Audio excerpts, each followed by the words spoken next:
Welcome back to the Messy Media Podcast. My name is Zach. I'm your host here. We are kicking things off, having a lot of fun this year. This is 2025, and this is the year of the podcast, if you ask me. We're going to be jumping into some details here and having some fun with a lot of different conversations. This is our smorgasbord of media talk, if you will. So I'm going to have a lot of different perspectives from different aspects of the media industry on here. But as of this episode and the last, I'm only interviewing DJs. So with no further ado, I want to introduce my guest today, which is DJ The Funky Cold Messina. It's David. Hey, it's also my dad. Say what's up. What's up?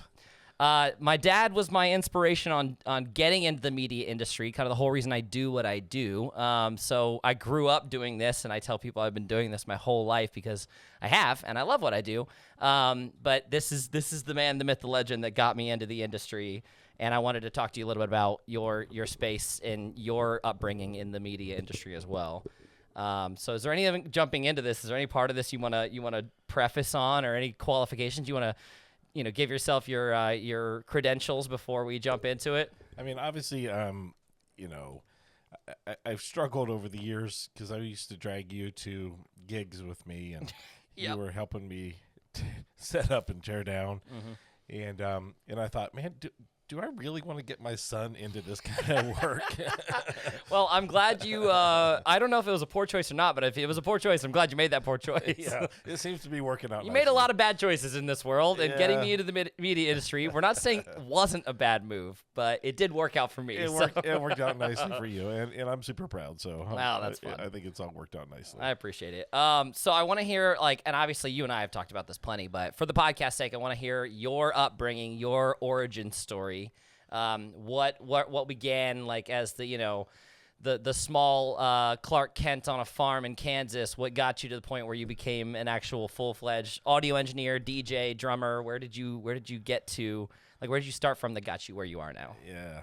So real quick before we dive into that, Go for it. I watched your podcast. Okay. The one, you've got a few of them, but the one since you've launched. Yeah, I was here, to say with Jakey Jake last week. Jakey yeah. Jake, yeah. Mhm. And you made a reference in there. Okay, go for it. Obviously, you said that your mother is a really good singer. Yeah. And Oh, no. Oh, I know right where this was. I forgot I said that. I should not have sent you the link to that podcast episode. So you said my mother, who is an amazing Phenomenal singer. Phenomenal. And hands down, there's no question. She's amazing. Yeah. Now, that's worth mentioning. Absolutely. Yeah. But why you felt the need No. to say, but my dad, Yeah.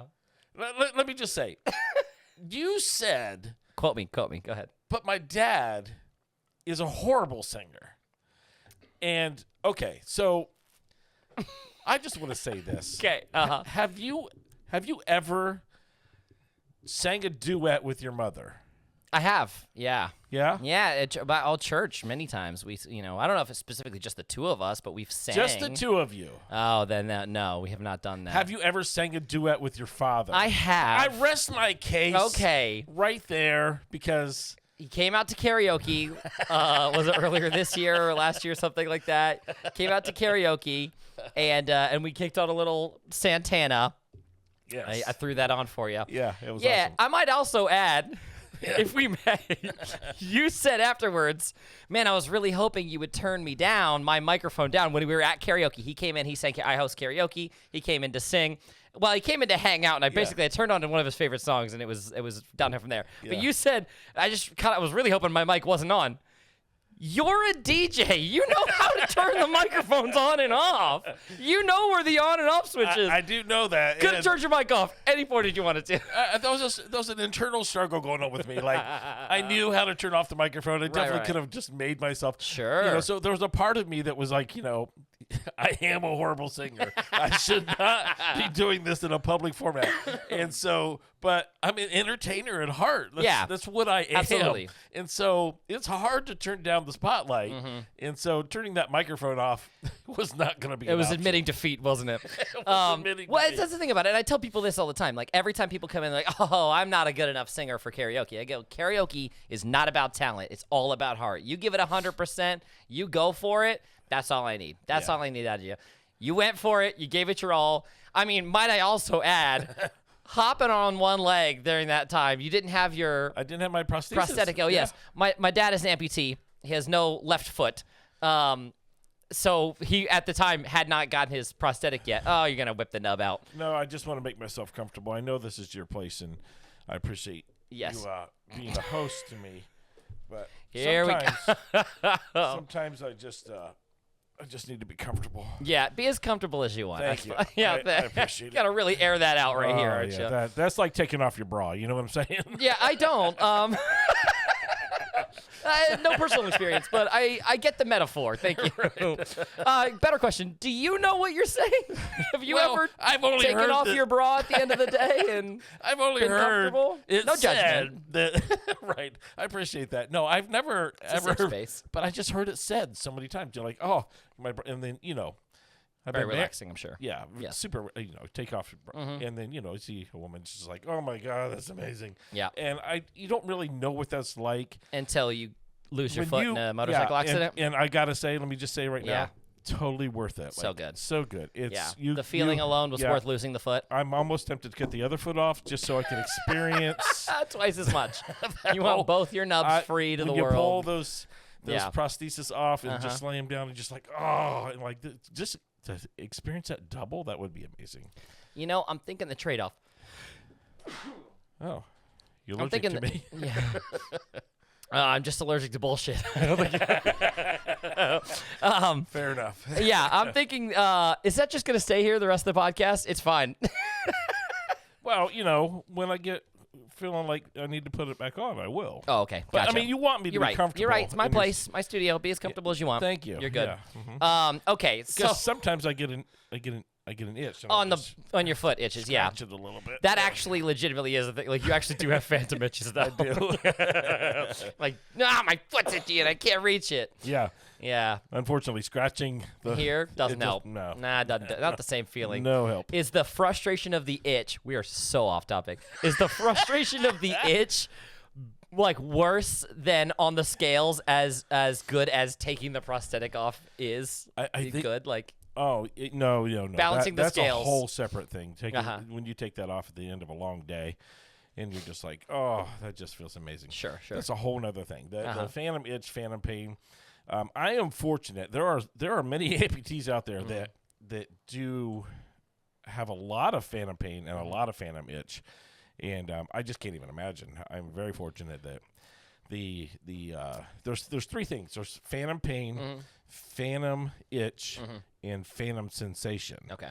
And so I have very little phantom itch. It just happens every once in a while. And mostly I can even ignore That's like my foot itches, but I don't have a foot. The bottom of my foot. Yeah. Which is not even there. Yeah. Just starts itching. And got to whip the nub out. You got to whip the nub out. So it's not at all why we got on this podcast. Yeah. This is a media podcast, I promise. Has nothing to do with this normally. It's what we expect. Like, honestly, though, this is just the way we communicate, like, realistically. Because we got to a point in our relationship where you're more of my friend than you are my dad in, like, 95% of the time. Like, you give me wonderful fatherly advice. You try to talk me out of quitting my job. Good dad stuff, you know? Yeah. Normal dad stuff. You're like, no, don't smoke, don't do drugs, don't quit your job. Normal, good dad stuff. I appreciate that. Yeah. But then other times... I don't know why you're doing this to me. Because I'm like, I don't know where the line is between our friendship and our father-son relationship. I often don't know that myself. Yeah, well, you balance that line easily when you good topics of conversation. You're like taking your bra off. Yeah, thanks, Dad. I don't know what taking your bra off feels like to you, but I'm not sure if I wanted to know if my father wears a bra at the end of a long day. Well, rest assured, I don't wear a bra, but I thought that would be the most... relatable thing. Fair enough. Most relatable thing. Because we can imagine it. Sure. Hypothetically, I get the idea. Awesome. I get it. Yeah. Okay, so back on topic if we can. Oh, sure. Absolutely. Tell me about what got you into music and the media space as a whole. Where did that begin for you? Yeah, awesome. So, the thing is that all of this that we do falls under the simple category of being an entertainer. Right. And so I just think entertainers are kind of born. It's like it's something that's instilled in you. And you see remember back in school or being around friends when you're young, and one person is just it's the one that's always marked like class clown type of like just going for the attention, cutting up all the time. Yeah. So I just feel like that's an inherent part of each of us that are entertainers. And I think, just genetically speaking, you were just kind of like there's no getting around it. That's what I said too in the last episode. Is like both my parents are entertainers. You and Mom both have been on stage, right? And from a very young age, like just pushing me up on the stage to go do stuff. Yeah. You know. So my dad had this piano in our house, and I was just drawn to that, and I think that was the beginning of being an entertainer. Now, does he play piano? He does. Oh, okay, I don't know that I've ever heard him play. I know, and I sent him a birthday card today, by the way. Oh, nice. Yeah, I put it in the mail today. His birthday's on Friday, so yeah. So he plays piano and he writes songs and he sings. Really? So if you get it from both of your grandfathers, actually. Well, I knew he wrote because like I've seen him write poetry and stuff. Yep. But like I didn't know he wrote music. Oh, he's written songs. We're learning things today. Yep, he's written songs, lots and lots and lots of songs. Fascinating. Yeah, and one time I had the collection of his poetry and songs. So interesting. Yeah. So anyway, so you kind of get it honestly in all regards, the entertainment part of it. And my dad is the guy who's kind of always cutting up, making jokes. What's funny about that is I said it too, like my origin story of like getting into karaoke was Mom's dad, my other grandfather. Yeah. Did karaoke. Yeah. An entertainer. Yes. A wonderful singer. Put music out all the time. My whole life, I have tons of CDs. Uncle Bill's mixtapes. Like I just have tons of that sitting around. I did not know that I get it 2 generations in both directions. Yeah, you absolutely do. The difference in the grandfathers, though, my dad played piano and wrote songs and sang. Your grandfather on your mother's side, he sang and got into karaoke, but he didn't play any instruments and he didn't write any music. Yeah. So therein lies one difference, and the other difference is that your grandfather on your mother's side, he could sing. Yeah. Your grandfather on my side? Oh, okay. See? Don't you come at me for saying you can't sing. Yeah. When you get that honestly too. So he likes how bad to sing, I am. You've heard me sing. Yeah. How bad I am. He's worse. Got it. I think this is a safe enough place. Yeah. What I really need you to do is not send this link to your mother. Can you do that? Oh, yeah. Okay. I'm pretty sure they can have it. Because I love my grandmother. Yeah. But she also can't sing. Yeah. Or play. Yeah. She tries so hard to play guitar, and at every family Christmas, including most recently, brings a guitar, sits around, and wants to play us all music. But for the whole afternoon. Yeah. My bio on one of the DJ profiles that are out there on the internet is, I put it as a little quip there, can't dance, will anyway. Yeah.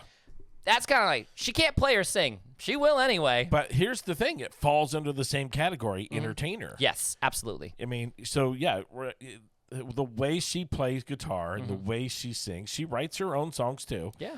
And the way she does it is it's not our cup of tea. But believe it or not, she has, her little church environment, and they enjoy that. Yeah. And so she's kind of an entertainer in that regard, too. Man, I really am just, I was doomed for this my whole life, wasn't I? Huh? Right. Huh. How about that? Yeah, and you mentioned on your previous podcast that Uncle Sean, my brother, also a DJ, entertainer, you know.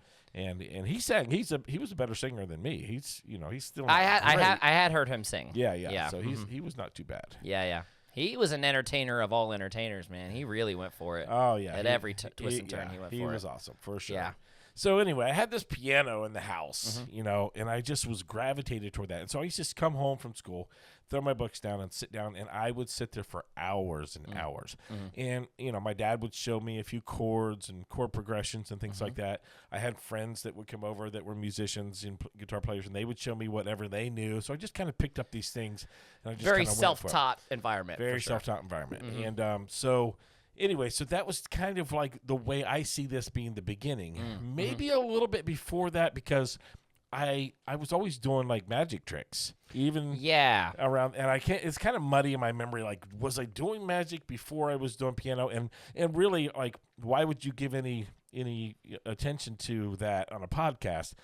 Well, because being a magician is being an entertainer. It is, and it was more than just a little hobby. For 4 years of my life, I was a professional magician. You did that all through my childhood, every like birthday party and everything. You were going out there and doing professional gigs. And if I can, like, this is my perspective on it. Yeah.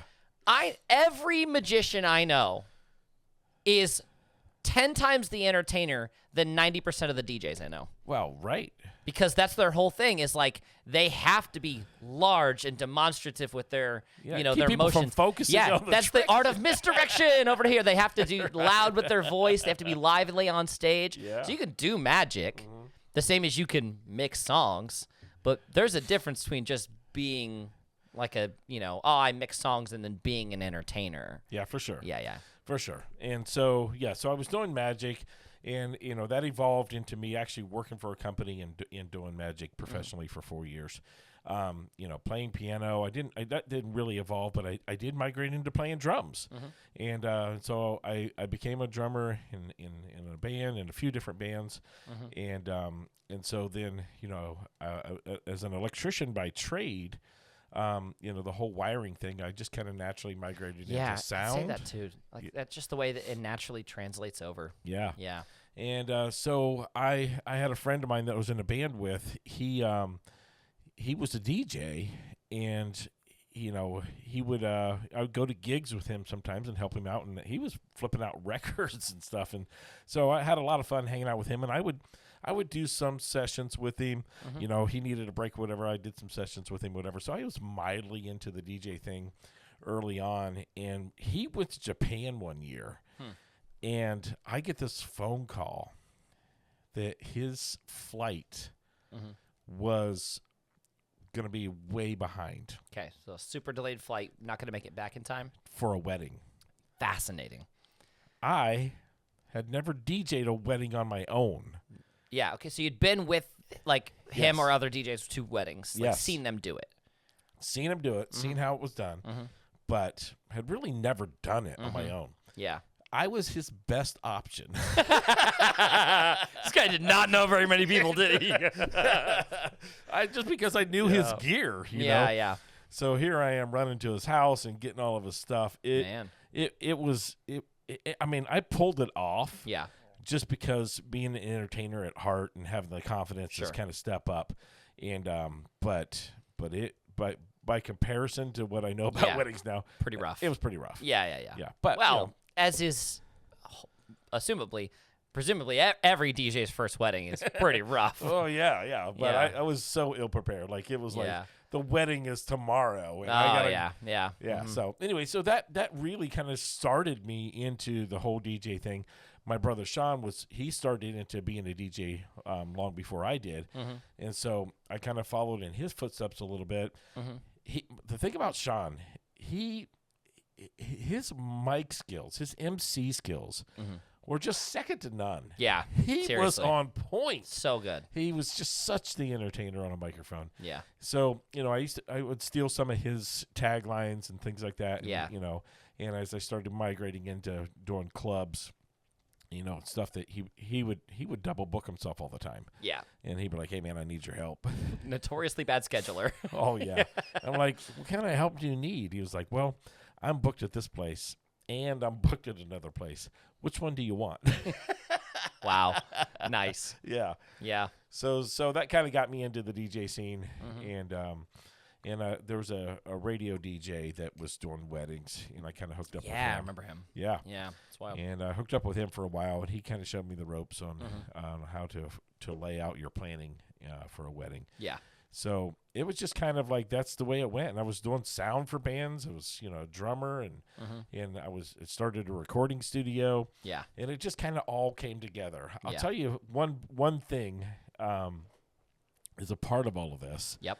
My brother Sean got a job. At the time, it was called Polaris Amphitheater. I'm familiar with the space, and man, there's like something calling out to me in my deep history here of like someone else and I were talking about Polaris Amphitheater like forever ago. Yeah, it became Germain Amphitheater, and now it's just shut down. It's not even a thing anymore. Yeah. But it was just outdoor concerts. Okay. Big venue. And he got a job there, and a job it's one of the best kept secrets in the entertainment business. It's called a runner. Yeah. So production, in-house production, had these, various positions, but there was a position that they'll never advertise for. Just to be in a runner. Nobody will ever see a job posting, do you want to be a runner or we need a runner? Runners are only referred. And so you have to know somebody to be a runner. Got it. And it's a great gig. I did it for many, many years. And so I tell you stories for days and days and days about. And we'll definitely hit some of those in our later episodes for sure. Sure. Yeah. But because you get to go, do the crazy task of like grocery shopping for the tour bus or stuff like that. Yeah. And then sometimes you have to go to the hotel or the airport and pick up the artists. Yeah. So, if I may, give me just maybe 2 artists you ever hung out with, picked up, drove around that you did that would be of note and worth mentioning. Just go ahead and name drop somebody famous on my podcast, please. Thank you. Just name drop somebody famous who's been in my mom's van. Blink 182. Yeah. The drummer. Travis Barker. Yep, Travis Barker. I did hang out with him for quite a bit. We went out and had lunch. Got a great story about him. Next episode. Yeah. And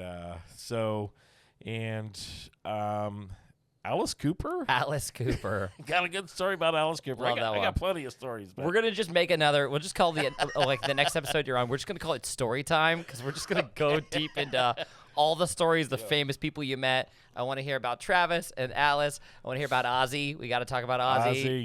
We got to talk about, we got more stories for another episode. Steven Tyler, we got to talk about him too. Oh my God, yeah. Yeah. Okay, we got that. All right. Cool. That being said, you got a job as a runner.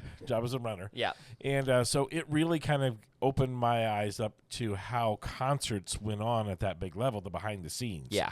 And so it helped really dial in. And I just really was paying a lot of attention to what people were doing that were entertainers. People just watching and learning is, so valuable. Yeah. And then I got another gig where I went on tour with a band. And this is an entertainment company. These guys were been tours since the 70s, and they would travel around to high schools, and put on shows. And they would do this under the umbrella of we're going to do a positive message. And over the years, the positive messages have evolved. Yeah. But it was playing for high school students, right? Yep, so high school. anti-bullying, anti-drug use, that there type we of go. thing. Yeah, yep. Got it. And so back in the early days of this company, it was a magician traveling around. Really? Yeah. I did not know that. Yes. It was fascinating. They had many magicians traveling around. That would go to high schools and do shows like that? Yes. That's fascinating to me. They would go into a high school. Now, you got to keep in mind, this is like early 70s.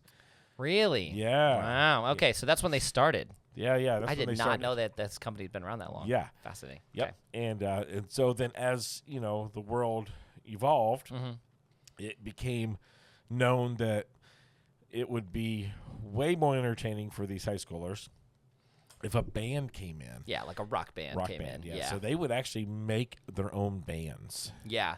And like the new anthem that I was out with, yeah, that was not a band before we went on tour. This production company just made the band. They made them. And they put these members together. Yes. Sent them out. Yep, sent them out. Yeah. And they needed a tour manager and sound engineer, and so I got picked for that.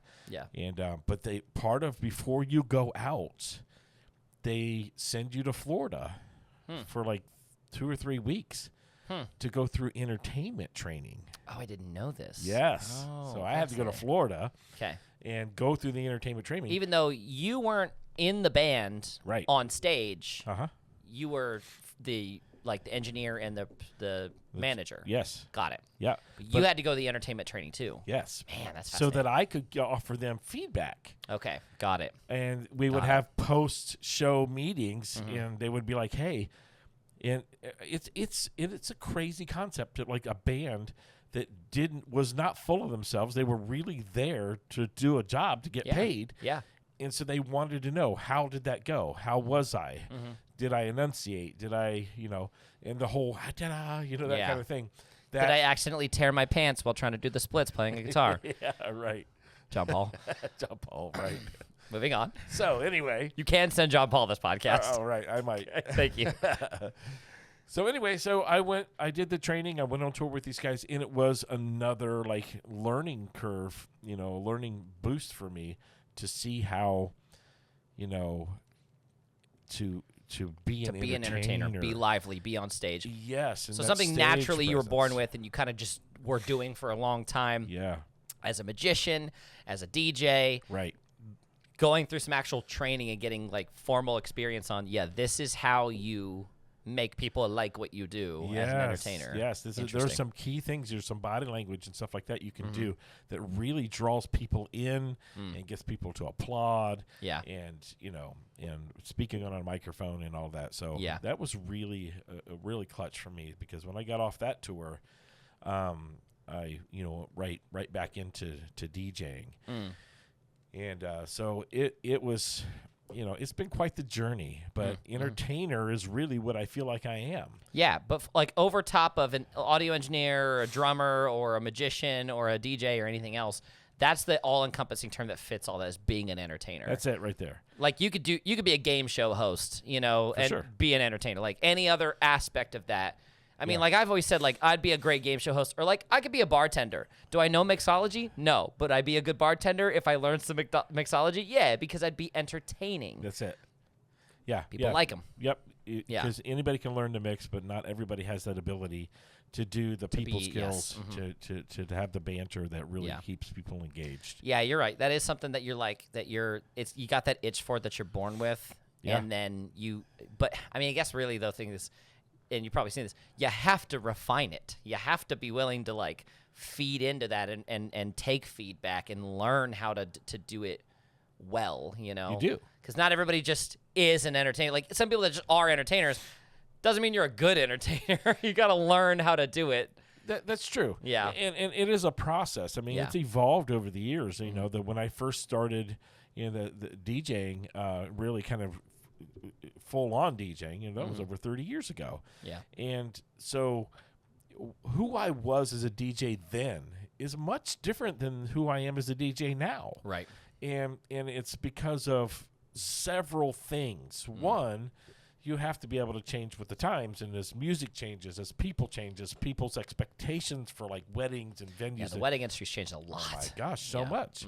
And so back then, this is what was expected as a DJ to show up to a wedding. Yeah. These were kind of the expectations, and you kind of followed that format a little bit. Yeah. And but then as over time you start to evolve and start to change, you start to realize, wow, there's so much more we can be doing. And then, of course, technology changes. Oh, my God, every 5 minutes, yeah. So if you wanted to beat match in the time I started, you had to lift up a needle. And move it to a different spot on the record. Oh, it was crazy. Yeah. And then spin it around and find that spot, and then let it drag, and then drop it in. And then you could mark your records, and, there was just all these little tricks or whatever, but it was extremely hard. You really had to refine that skill. Now, when you started DJing, were you taking cases of vinyls with you to DJ, or? I was fortunate. The only time I ever messed with vinyls was when my buddy, I would help him with, and then I had to do that gig. And he was vinyls. a vinyl DJ. He was a vinyl DJ. Gotcha. And so I had some experience with it, but when I really started saying, okay, I'm going to do this, it was CDs. When it was your time to pick up your own gear and start doing your own gigs. Yep. CDs. Yeah, love the 90s. Yeah, so good. 90s, yep. so and I used to help your papaw because he was doing weddings. Yeah. And so he was doing weddings not in the DJ sense, but he was playing music for weddings and doing karaoke for weddings. You know, it's funny is that if you're going to play music for a wedding for people to dance to, you're a DJ. You're a DJ. Yeah, that's a good point. And so I guess Papaw was really kind of a DJ. That's hysterical. He did not have the interest in keeping that dance floor going. No, like bumping or dance because floor he or wanted whatever, to sing. like beat matching or anything like that. But. So he knew that what he brought to the table was he was kind of a KJ / DJ. Got it. Yeah. So he found. I get it honestly. That's it. Yeah. He found his window to sing at weddings. Yeah. Sometimes people would ask him to sing a song. You know, like he would sing the First Dance song. Man, that's wild. Yeah. So he was like a live musician or live performer. Yeah. Live singer at a wedding. With background checks. Yeah. With background check. Yeah, I gotcha. Yeah, for sure. But then he started bringing me because I had some of that experience. Right. So I really started cutting my teeth at weddings kind of with Papaw too. That's fascinating. Right. That is wild. Yeah. Well, that's what I mean. Like when people like, oh man, like how'd you get into this? I go, no, I've just never not known this, dude. That's like it. I've always done this I've always wanted to do media work my whole life. I've been forced to do other things to make money. Yeah. But like I love the media industry. That's how I got into it. Right. Yeah, that's fascinating. Yeah. Huh. Yeah. So it's been just this, and that's the thing. If you get into probably anything in life, if you get into it, you're gonna find other windows and doors opening in that field. Right. And so if you stay focused and stay driven and determined, and I think that's what happened to me is that I was just drawn toward it. I'm a musician and entertainer and then started getting into the DJ thing because those things started opening up. Yeah. And then I would really focus in practice and practice and practice. You know, I practiced my magic, I practiced my drums, I practiced the piano, I practiced the DJ. Yeah, you got to. And I would get myself to the place where I needed to not just be comfortable with what I was doing, but to be special at it. To be great at it. You and Jake Yeah. said some interesting things on your podcast. What do we say? Excuse me. You guys were talking about. Oh, Jake was. Yeah. He was saying things like, you have to be, you have to be good to people. You do this because, you want people to have a good time and you want to be good to people. And I'm listening to it thinking to myself, that's really not what we're doing. Yeah. We live for the accolades. Yeah, we live for the fame. We live for it's a game for narcissists. We love to be. No, I know. We live for that. Yeah. I mean, we want those people to have a good time. Yes, that is genuine. But the purity of it isn't really there as Jake was describing it. Jake has that. I'll tell you that, dude. He loves that. He goes out every time. He doesn't care how good he feels. He cares that everybody else feels good in a situation. Yeah. He loves it like that. But you're right. By and large, this is a game for I want to be in the spotlight and I want to feel good about it. Yeah, we want people to say, "Oh my God, that was amazing." Yeah, and then you're like, basking in the glory of my. Stop it! I did that at karaoke the last couple of weeks. Yeah, no, please, no, stop. Tell me more. Please stop. Yeah, I was doing that karaoke the last couple of weeks. I'd like go out because I was genuine. Like I'd start a song, like I put a song on the queue for myself. I sang every once in a while at karaoke, and I got there. Man, I don't know if I can do this song today. Like I don't know if vocally I have the chops for it right now. Yeah. And so I got there and be like, man, I don't know if I got this one, Jake. And he'd be like, oh, come on, whatever. And then I'd do it, and it would go great. And then everybody's cheering, and Jake's like, hey, let's hear it for our DJ. Yeah. And I'd be like, oh, please, no. What? Talk my skills down so you compliment me more? Well, I would never. Of course not. Yeah. How many times do you go to a wedding? I think you and I have talked about this over the years. Yeah. Especially like the last couple of years or whatever.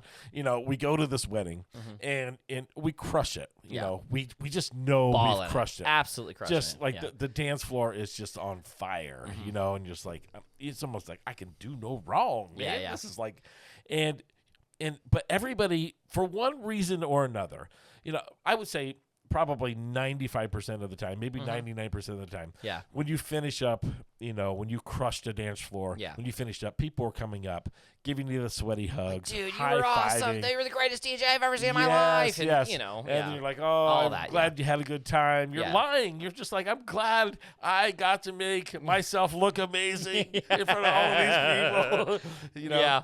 And But then the times where like maybe they just drank too much, or they were just exhausted from the day. Or there's a party bus all leaving at the same time. And they all get on it and they leave, whatever. So many things that can be distracting, people. Sure. And then you're kind of standing around. You're just winding your cables up. Like and you're waiting around, to see if somebody's going to come compliment you. Is anybody going to come tell me?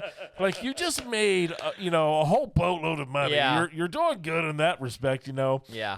People had a good time, but you just wait. Somebody has to come up and say something to me. Right? I'm too insecure to not. The couple leaves like they're ready to go or something like that, and you don't get that. And then you're like, oh, there they are. And then what do you do? Like, there's no reason for me to go talk to them, but you're going to. You walk up and our post. Hey guys, how's it going? So in our post-podcast chat, we're gonna put a note down on this one. After this podcast episode is over, if you stick around after the credits, the remainder of our conversation will be over on my Patreon. That's patreon.com/Z Messina. You can check out the rest of our podcast there, but I have a story for our post-convo on that one. Okay. Carrying on this one, yes, you're right, where you don't get that compliment, and then guess what? You start second-guessing yourself very quickly. You're like, if you actually make it... do it, maybe I should just retire. Maybe I'm not even a DJ. If you make it to where all your gears you loaded... get imposter syndrome if you so start bad. your truck up, and you're just sitting there reflecting... The ringing in your ears is still going on. Oh my God! Constantly. You're playing back everything you said in your mind. Like, are they mad at me? Do they even like me? It's when you start to get that thing like, and I know like on a separate topic, but like, when you're in a relationship with somebody and for whatever reason they're just like that day they're like, would you love me if I was a worm? Like they wanted like that validation. Yes. That's us. That's our insecure asses at a end of a gig you get in and you're like, I don't know, man. Do they even like me? Did I do okay? Yeah, they could have literally stuck a $500 tip in an envelope. Handed it to you like, oh my God, you were phenomenal, but whatever. But if they did not say, you were amazing, it's like, ruins it. I should kill myself. This is horrible. Shoot. No, yeah. You literally are like, I guess I'll just hang it up. Yeah. Never going to do another wedding again. Guess I'm losing it. But the next time somebody comes up, right after they're like, dude, you're the greatest DJ I've ever seen. Now, I'll give it this. It's a genuine compliment. When someone from a wedding crowd comes over and says, you're the greatest DJ I've ever seen. It's a genuine compliment, and I appreciate it. It means the world to me. But most wedding goers have not seen a lot of DJs. That's true. So their very limited perspective is, this is the greatest DJ I've ever seen. Yeah. But if all they've ever seen is like wedding DJs, and the stereotypical wedding DJ doesn't perform as an entertainer. If you take a handful of DJs, put them all in the same room, Yeah. and have them all work the floor for a little bit at a time, Yeah. that's going to be a hard decision for anybody to be like, yeah, which one was best? But like, when you you don't have a reference point. Yeah. I mean, well, and if I may bring this back around, Yeah. I think that's the difference between like a wedding DJ or like a normal DJ and an entertainer who is DJing. For sure. Because that's the difference is like, and that's truthfully, when I started in, DJing, I started because, you and Uncle Sean were doing it and everything. And like, I wanted to get into that space, and my origin story, somebody just walked up to me one time and said, you're a DJ, right? And I went, yep. I had never DJ'd anything in my life. I go, yep. And then I did it like it was a graduation party or whatever. Yeah. I made like $125. Yeah. I was ecstatic. So happy. Borrowed sound equipment from the youth room at church. And then like after that, someone came up to me and go, hey, you DJ weddings, right? And I go, yep. Never done a wedding before, ever. Yeah. And I agreed to it. I remember I called you. And I go, hey, I booked a wedding. And you're like, you did? And I go, yeah, and my 94 Saturn SL1, like maroon Saturn, little baby sedan, and I just jamming sound equipment into this little like beat up thing, like, and taking it to these gigs, borrowed sound equipment, whatever. And that's how I did my first, like, my origin story for weddings. That's how I did that. And I want to dive into it later, in another episode, get a little deeper into it. But when I started with weddings, the technical ability, the equipment I had, none of that was even par. Yeah. None of that was even like industry standard good. Oh, yeah. I was like, from a technical standpoint, from an equipment standpoint, pretty subpar as a DJ when I first started. Well, a teenager, just starting out. Yeah. I was a teenager. I didn't have all my own gear. I had a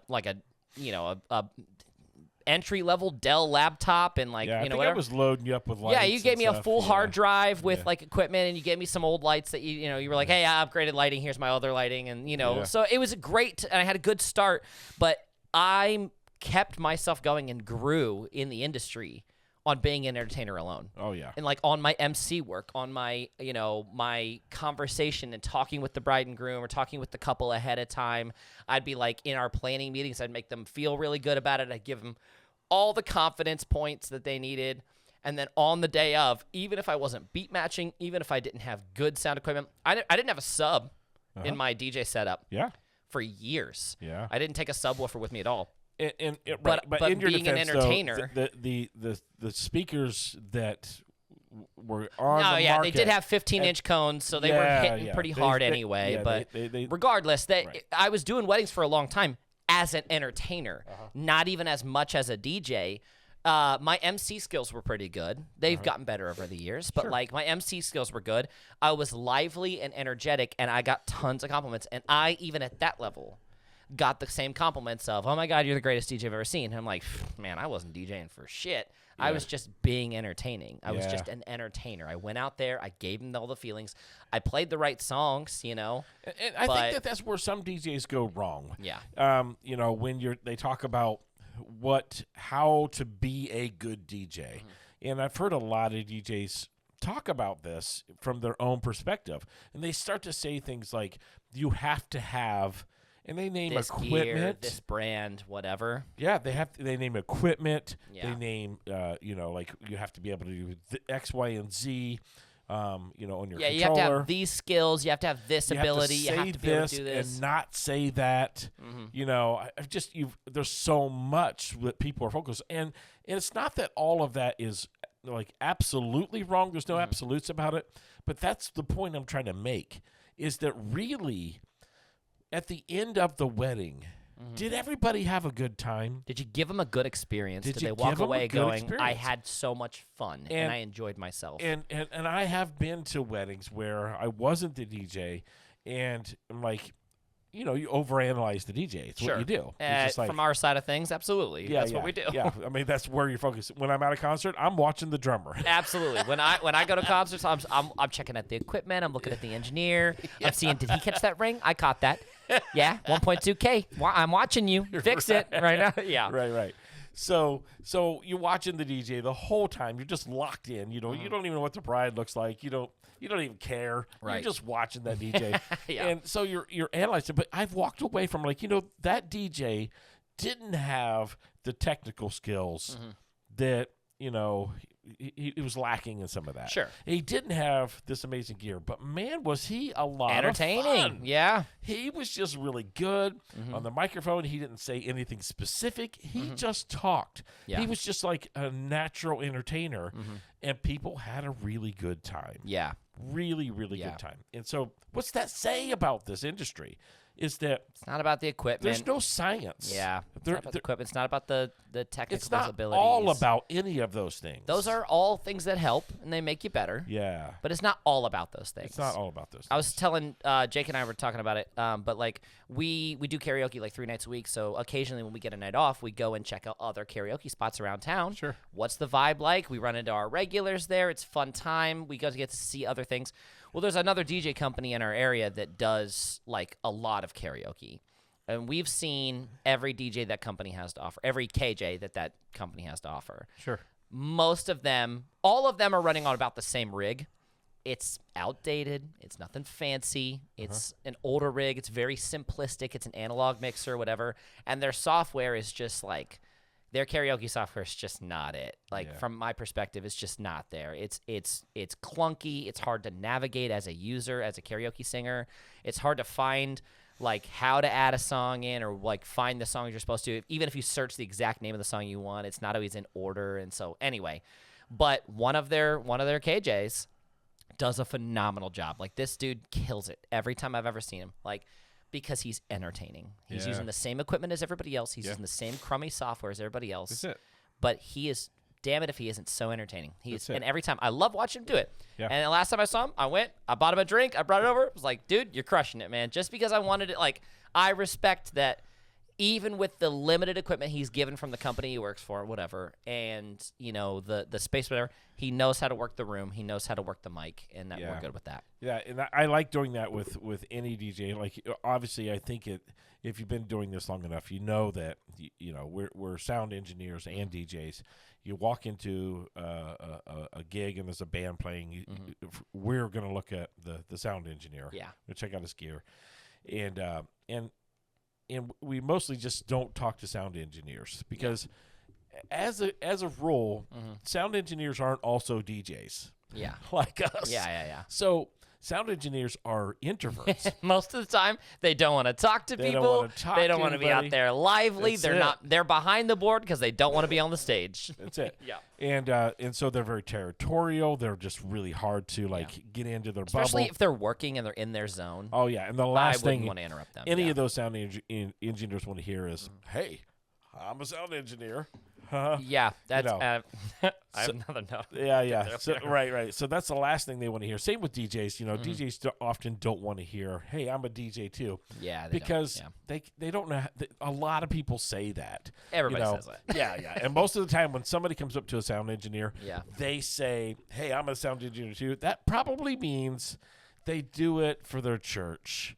Once a week, they're a weekend warrior. Once a week. Sunday morning for the early service. They've never had any training. They don't really know anything about frequencies. They got an analog soundboard, or they just got a digital board. They're so excited about it. Oh, I got this fancy big digital board. Exactly. Whatever. They have no idea how to run it. Yeah, and God bless them. I mean, those people want to talk shop. That's fine. Sure, but it's in the middle of a gig. It's not the place for that. Not the time or place, Yeah, so if I walk up to a DJ or a sound engineer to say anything, I'm just going to tell them what I want to hear if I'm in that situation.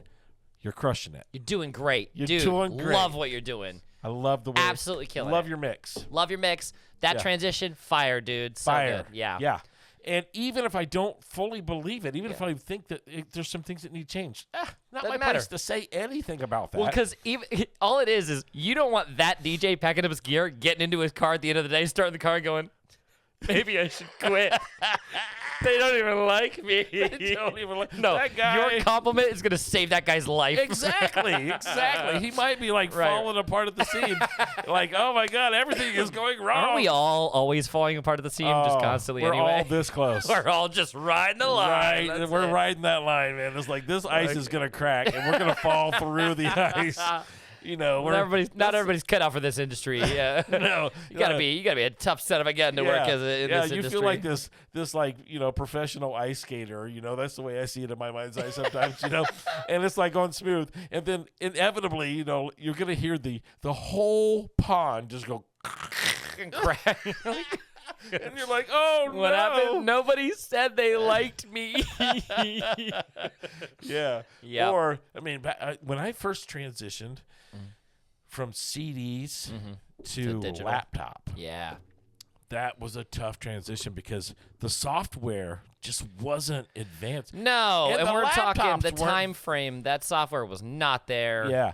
And you had to buy a $5,000 laptop to make it halfway decent. Oh my God! And so I was on a budget back then too, and I was like, adjusted for inflation, that is. Yeah. Exactly.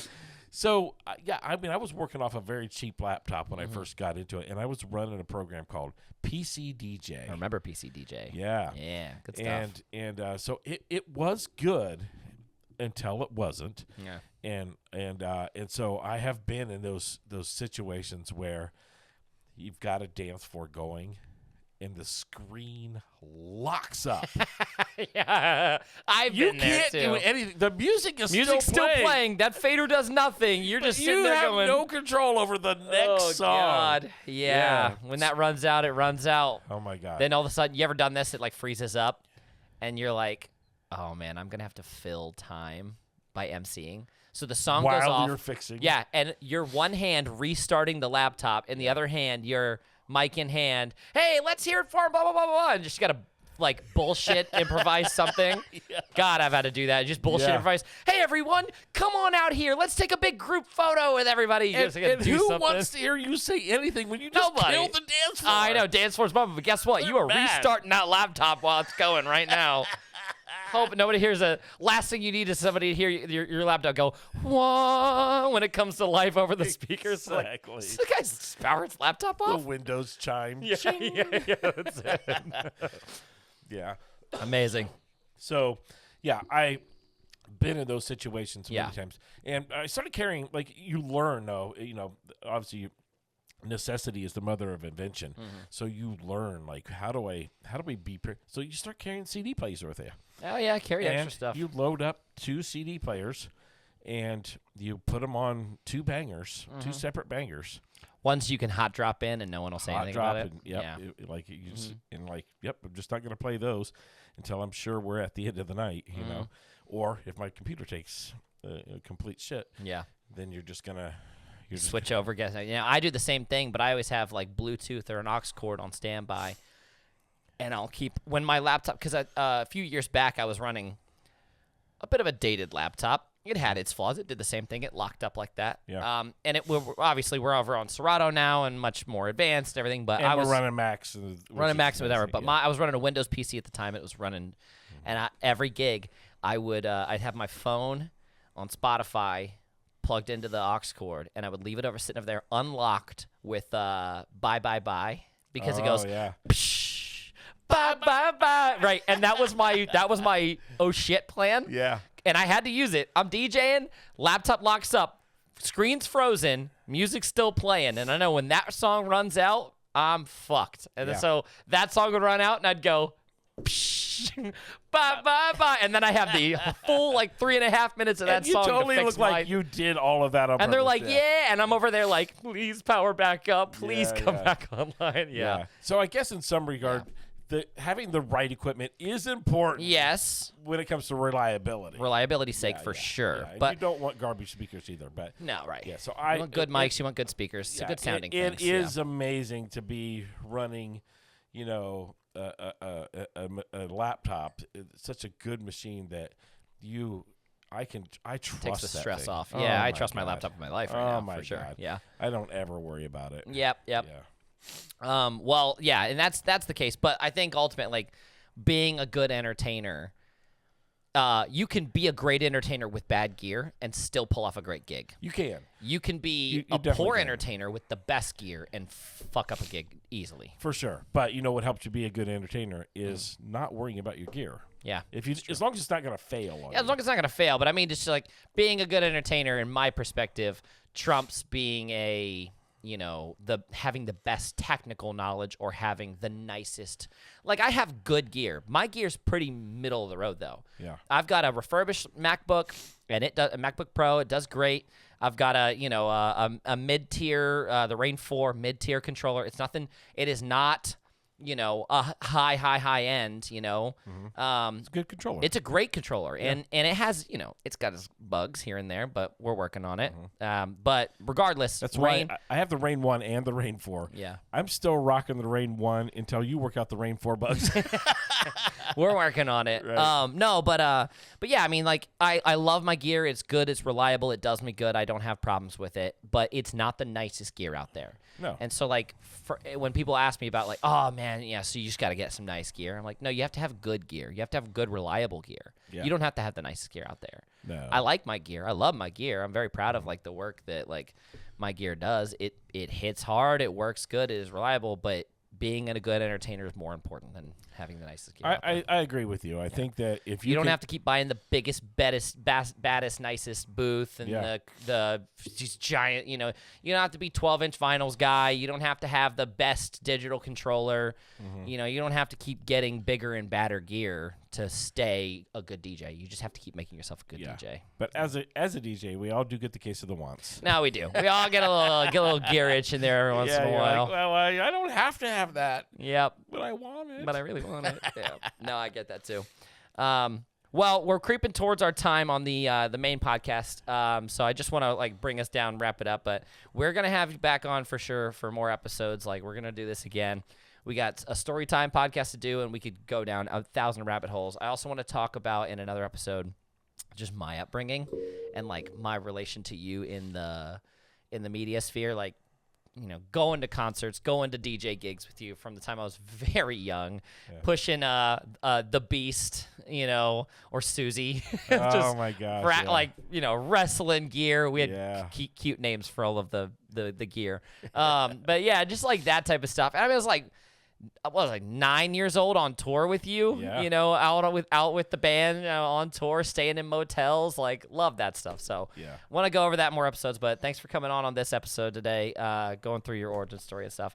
Do you want to do a plug? Do you want to do hi, this is how you stay connected, or should I do your plug? Do my plug. Okay. If you want to check out my dad, you can check him out on Instagram. It's at Funky Cold Messina, right? Right. And you can check out his content there and follow him on Instagram. At DJ Funky Cold Messina. At DJ Funky Cold Messina. I'm just going to put a lower third right there.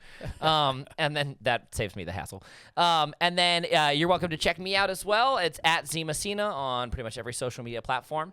We're going to conclude this episode of the podcast here with all of you. But if you want to check out the exclusive content that comes after this, the rest of this conversation, if you will, you can head over to patreon.com/Z Messina. You can also check that out on my website. That's zmessina.com.